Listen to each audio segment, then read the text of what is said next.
थी। आज मीठे प्यारे बाबा विशेष पिता का महत्व बताते हैं। बाबा कहते हैं कि ईश्वर अल्लाह प्रभु कहने से वो बाप के प्यार का अनुभव नहीं होता।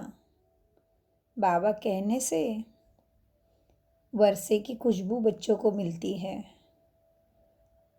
और बाबा कहते दुनिया में तो इतने कर्म भ्रष्ट हो गए, धर्म भ्रष्ट, कि प्रॉपर्टी के लिए सोचते हैं कि पिता कब ख़त्म हो जाए और हमें प्रॉपर्टी मिले। लेकिन यहाँ बच्चे तो भगवान को बहुत दिल से बाबा को कितना प्यार से याद करते हैं। फिर बाबा ने आज सर्व शक्तियाँ, गुण, सम्मान का भी बहुत महत्व बताया है। तो अपने भ्रुकुटी के सिंहासन पर विराजमान हो जाइए। और आज है 17/11/22 प्रातः मुरली बाप दादा मधुबन से। तो सतर्क हो जाइए बुद्धि की और मन की एकाग्रता। आत्मा राजा भ्रुकुटी के सिंहासन पर विराजमान महावाक्य है। मीठे बच्चे, तुम्हें जितना बाबा कहने से सुख फील होता है उतना भक्तों को भगवान व ईश्वर कहने से फील हो न सके। प्रश्न, लोभ के वश लौकिक बच्चों की भावना क्या होती है जो तुम्हारी नहीं हो सकती? उत्तर, लौकिक बच्चे जो लोभी होते हैं वह सोचते हैं कि कब बाप मरे तो प्रॉपर्टी के हम मालिक बने। तुम बच्चे बेहद के बाप के प्रति ऐसा कभी सोच नहीं सकते, क्योंकि बाप तो है ही अशरीरी। यहाँ तुमको अविनाशी बाप से अविनाशी वर्षा मिलता है। गीत चला है, मुकड़ा देख ले प्राणी, कितना पाप और कितना पुण्य है तेरे दामन में। ओम शांति, ओम शांति। जब दो बारी कहे तो एक बाबा कहते हैं, एक दादा कहते हैं। आत्मा, एक को आत्मा दूसरे को परमात्मा कहा जाता है, अर्थात परम धाम में निवास करने वाले हैं, इसलिए उनको परमात्मा कहा जाता है। अब आत्मा और परमात्मा का संबंध क्या है? एक बाप और अनेक बच्चे हैं। मनुष्य जब पुकारते हैं तो अंग्रेजी में भी कहते हैं ओ गॉड फादर, तो पिता हुआ ना। सिर्फ परमात्मा व प्रभु ईश्वर आदि कहने से इतना मज़ा नहीं आता। बाप कहने से सुख मिलता है। पारलौकिक बाप है ही सुख देने वाला और दुख हरने वाला। तब तो भक्ति मार्ग में इतना याद करते हैं। गॉड फादर अर्थात वह हमारा पिता है। यह भी कहते हैं हम सब ब्रदर्स हैं। ब्रदरहुड कहते हैं। यह भारतवासी जब कहते हैं हम सब भाई भाई हैं, तो आत्मा की तरफ ध्यान नहीं जाता, देह अभिमान में चले जाते हैं। ये समझते नहीं कि हम आत्माएं आपस में भाई भाई हैं। हम सबका बाप एक है। अगर परमात्मा सर्वव्यापी होता तो भाई भाई नहीं कहते, आत्मा ही समझकर भाई भाई कहते हैं। कहते हैं ना, हिंदू मुस्लिम सिख ईसाई हम सब है भाई भाई। तो बाबा उसका ही आज समझ देते हैं। बाबा कहते हैं मीठे बच्चों, अभी तुम बच्चे बाप के सम्मुख बैठे हो। बाप तुमको पढ़ाते हैं। क्या पढ़ाते बाबा? बाप तुमको पढ़ाते हैं। अब आत्मा कहती है हमको बाप मिला है। बाप मिल गोया सब कुछ मिला। बाप द्वारा वर्षा मिलता है। बच्चा पैदा हुआ और समझते हैं वारिस आया। बाबा कहने से ही बच्चे का वारिसपना सिद्ध हो जाता है। अक्सर करके बच्चियाँ माँ माँ कहती है। माँ तरफ जास्ती लव रहता है। बच्चा होगा तो बा बा कहता रहेगा। बच्चों का बाप की तरफ लव जाता है। माँ से वर्षा नहीं मिल सकता, बाप से वर्षा मिलता है। अब यहाँ तो तुम सब आत्माएं भाई भाई हो। तुम हर एक बाप से वर्षा लेते हैं, ले रहे हो ना? तुम हर एक बाप से वर्षा ले रहे हो। कौन सा? सुख की दुनिया का। बाप की श्रीमत है, हर एक बाप की श्रीमत है, हर एक अपने को बाप का बच्चा समझ और सबको बाप का परिचय देते रहे और सृष्टि चक्र का राज भी समझाए। बाप ही स्वर्ग का वर्षा, बाप से ही स्वर्ग का वर्षा मिलता है। बेहद का बाप कहते हैं, तुम स्वर्गवासी थे, फिर तुम नरकवासी कैसे बने? 84 जन्मों का चक्र कैसा लगाया? यह है डिटेल की बातें। बाकी बाप ने पहचान तो दी है और बाप से ज़रूर सतयुग का वर्षा मिलेगा। अच्छा, किसको मिला हुआ है? यह लक्ष्मी नारायण के चित्र खड़े हैं। इन्हों को बाप का वर्षा मिला था। फिर कहा गया, यह है चक्र की बात।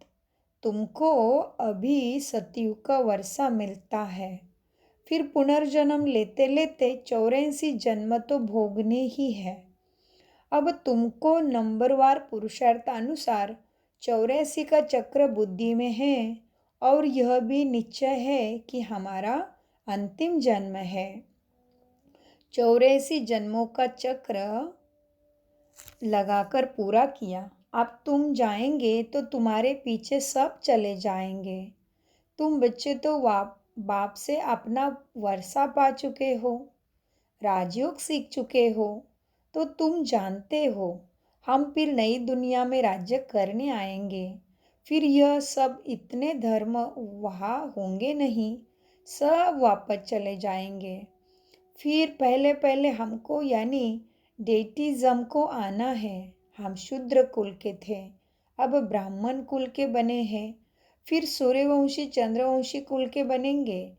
हम ब्राह्मण कुल, सूर्यवंशी कुल और चंद्रवंशी कुल के 3 वर्षे एक ही बाप से लेते हैं।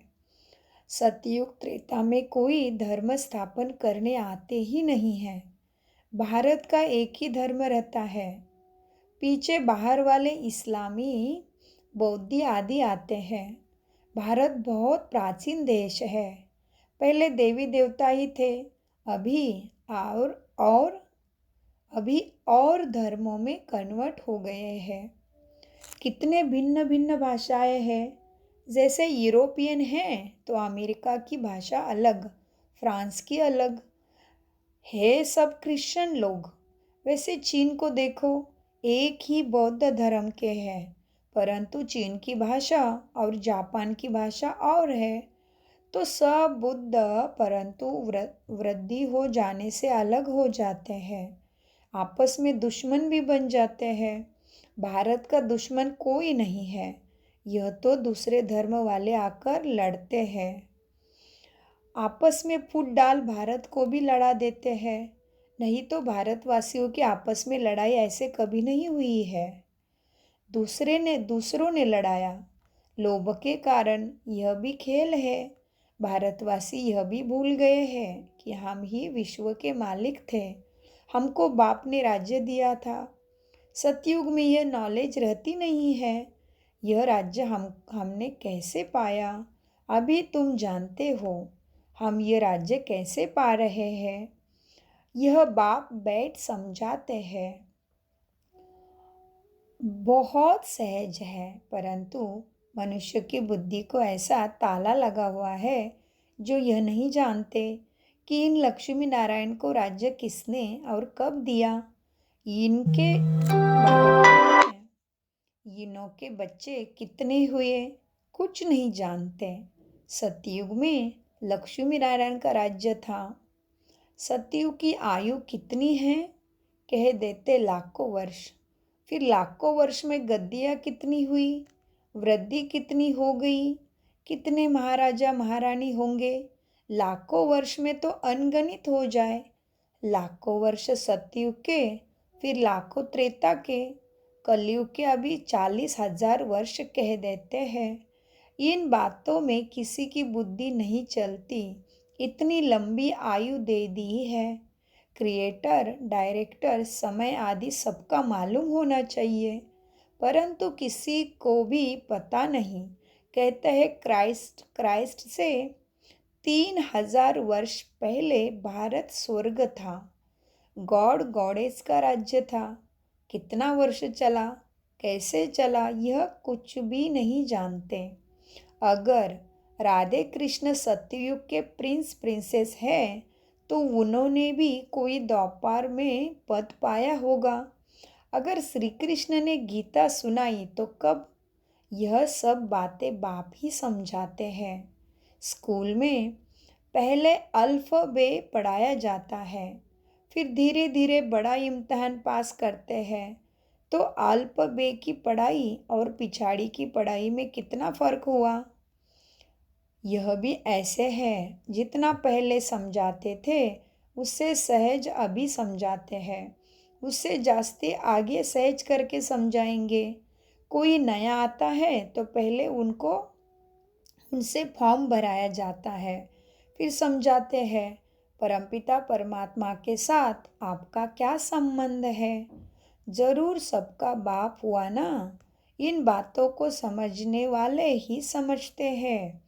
जब तक हड्डी निश्चय हो कि बेहद के बाप से वर्षा लेना है, बाप स्वर्ग रचते हैं तो ज़रूर स्वर्ग का वर्षा देंगे।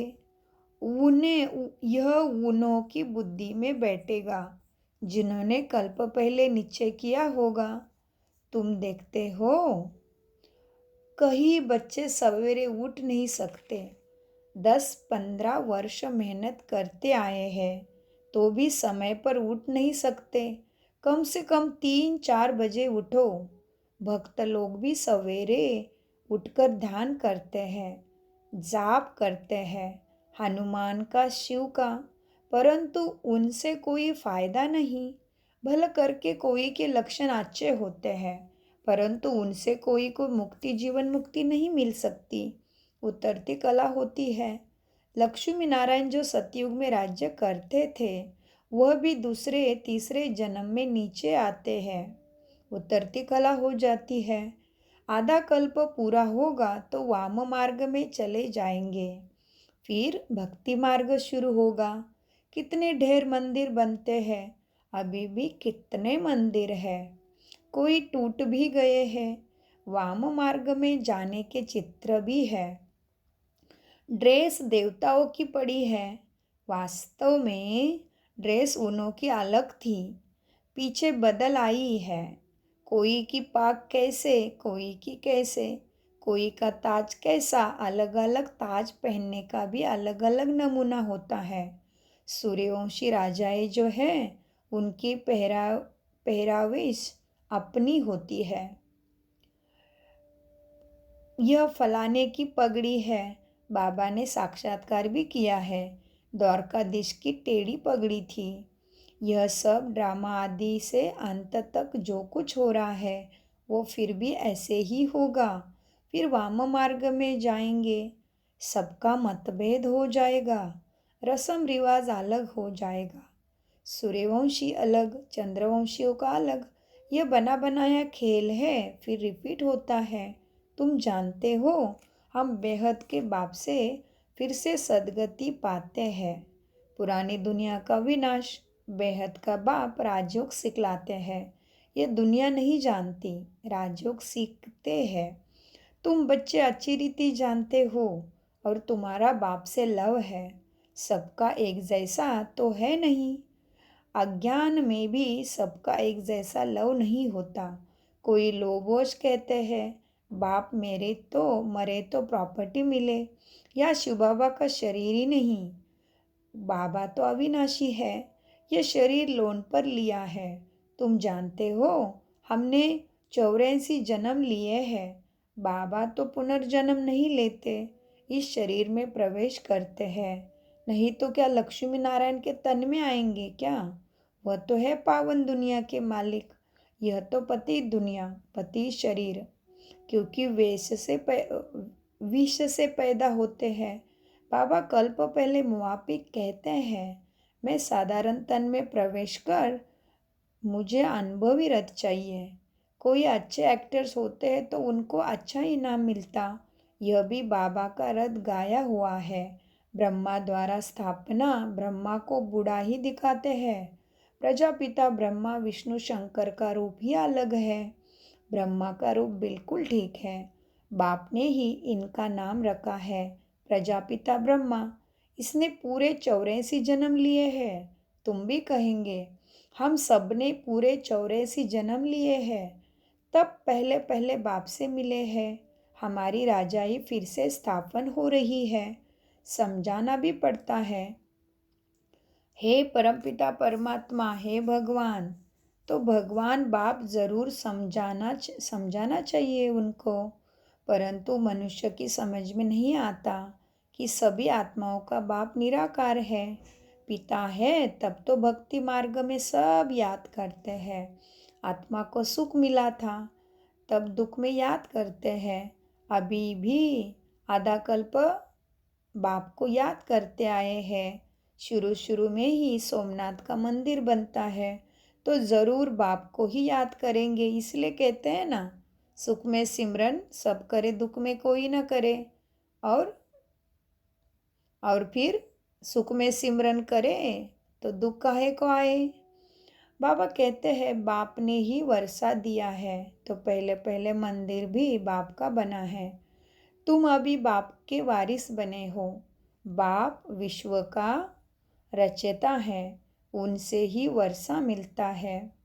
बाकी जो भी है उन्होंने क्या किया, हम उनकी पूजा क्यों करते हैं। 84 जन्म वह लेते हैं, परंतु भक्ति भी वे बिचारी होनी ही है। आधा कल्प के लिए सामग्री चाहिए। सत्ययुग त्रेता में सामग्री की दरकार नहीं होती। ये सब बुद्धि में धारण करना है। वास्तव में कुछ भी लिखने की दरकार नहीं है। अगर सॉल्वेंट बुद्धि है तो झट धारण हो जाती है। अगर सॉल्वेंट बुद्धि है तो सब ज्ञान धारण हो जाएगा। बाकी किसको सुनाने लिए नोट्स लेते हैं। किताबें आधे रखने की ज़रूरत नहीं। हमारे किताब पिछाड़ी में कौन पढ़ेगा। औरों के शास्त्र तो पिछाड़ी में चले आते हैं, पढ़ने वाले हैं। तुमको तो पढ़ना ही नहीं है, प्रारब्ध मिल गई। आधा कल्प तो शास्त्र आदि की कोई बात नहीं। यह ज्ञान प्रायलोप हो जाता है। शास्त्र सब खत्म हो जाते हैं। पहले सबको यह समझाओ कि तुमको 2 बाप है। जिस्मानी बाप तो है, वह भी उस बाप को याद करते हैं, गाया जाता है। दुख में सिमरन सब करे। यह भारत की बात है। बाप भी भारत में आते हैं। शिव जयंती आती है। तुम कहेंगे हम अपने बाप का फलाना जन्म मना रहे हैं। भला पूछे, ब्रह्मा कुमार कुमारियाँ है तो ज़रूर बाप आया होगा। यह है शिव का ज्ञान यज्ञ, तो ब्राह्मण ज़रूर चाहिए। ब्रह्मा कहाँ से आया। ब्रह्मा को एडॉप्ट किया, फिर बच्चे पैदा होते हैं तो भी इनके मुख कमल से रचते हैं। पहले सबको बाप का परिचय देना है। अच्छा, मीठे मीठे सिक्की लदे बच्चों प्रति माता पिता बाप दादा का याद प्यार और गुड मॉर्निंग। रूहानी बाप की रूहानी बच्चों को नमस्ते। हम रूहानी बच्चों की रूहानी बाप दादा को याद प्यार गुड मॉर्निंग और नमस्ते प्यारे बच्चों। नमस्ते प्यारे बाबा। धारणा के लिए मुख्य सार। सवेरे सवेरे उठकर बाप को प्यार से याद करने की आदत पक्की डालनी है। कम से कम 3-4 बजे ज़रूर उठना है। 2, धारणा बेहद बाप से सच्चा लव रखना है। श्रीमत पर पूरा वर्षा लेना है। वरदान, कंपेनियन के साथ द्वारा सदा मनोरंजन का अनुभव करने वाले कंबाइंड रूपधारी भव। वरदान का विश्लेषण है, जब भी अकेलापन का अनुभव हो तो उस समय बिंदु रूप को याद नहीं करो, वो मुश्किल होगा, उससे बोर हो जाएंगे। उस समय अपने रमणीक अनुभवों की कहानी को स्मृति में लाओ, अपने सम्मान की प्राप्तियों की लिस्ट सामने लाओ। सिर्फ दिमाग से याद नहीं करो, लेकिन दिल से कंपेनियन के साथ कंबाइंड बन सर्व संबंधों के स्नेह का रस अनुभव करो। यही मनमनाभव है और यह मनमनाभव होना ही मनोरंजन है। स्लोगन: बाप की श्रीमत प्रमाण जी हाजिर करते रहो, तो सर्व शक्तियों का अधिकार मिल जाएगा। कितना ऊंचा स्लोगन है ना, कि हर चीज़ में जी हजूर, माना कुछ हिसाब किताब आएगा, कुछ परिस्थिति आएगी, कभी शरीर के ऊपर आएगा कि कभी औरों के द्वारा आएगा, तो भी कोई बात नहीं, आत्मा अभिमानी रहना है। गुणों को और शक्तियों के स्मृति में रख के बाबा की याद में खो जाना है। तो क्या हो जाएगा? बाबा कहते हैं, बाप की श्रीमत प्रमाण जी हाजिर करते रहो, तो सर्व शक्तियों का अधिकार मिल जाएगा। ओम शांति, ओम शांति, ओम शांति। मीठे बाबा, मीठे प्यारे बाप दादा का अनगिनत पदम गुना शुक्रिया, शुक्रिया मीठे बाबा, शुक्रिया फरिश्तों।